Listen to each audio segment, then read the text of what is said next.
Novel corona virus विश्वव्यापी महामारी का रूप इख्तियार कर लिया। ऐसे में जरूरत है हम सबको एक दूसरे का साथ देने का, क्योंकि यह खतरनाक बीमारी न बंदूक से डरता है, न तलवार से, न तोप से डरता है, न ही बम से।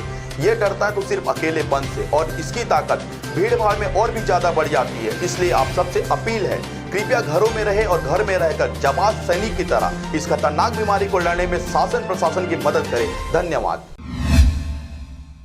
बाल विवाह की रोकथाम हेतु गठित टीम द्वारा महिला एवं बाल विकास विभाग के जिला कार्यक्रम अधिकारी श्री राजेंद्र कश्यप के मार्गदर्शन में लगातार कार्य किया जा रहा है। इसी कड़ी में गठित टीम को विगत दिनों जिले के हरदी गांव के मंदिर में 2 बाल विवाह होने की सूचना प्राप्त हुई। सूचना मिलते ही संयुक्त टीम विवाह स्थल पहुंचे। बाल विवाह की रोकथाम हेतु गठित टीम के द्वारा कार्यवाही करते हुए बालिका एवं बालक का उम्र सत्यापन संबंधित दस्तावेज अंक सूची की जांच की गई। दस्तावेज के आधार पर बालिका की आयु 17 वर्ष तथा बालक की आयु 20 वर्ष होना पाया गया, जो बाल विवाह प्रतिषेध अधिनियम 2006 के प्रावधानों के अनुसार बालिका एवं बालक का उम्र विवाह योग्य नहीं था, जिस पर संयुक्त टीम द्वारा बाल विवाह को रोका गया। इस अवसर पर टीम द्वारा बाल विवाह प्रतिषेध अधिनियम 2006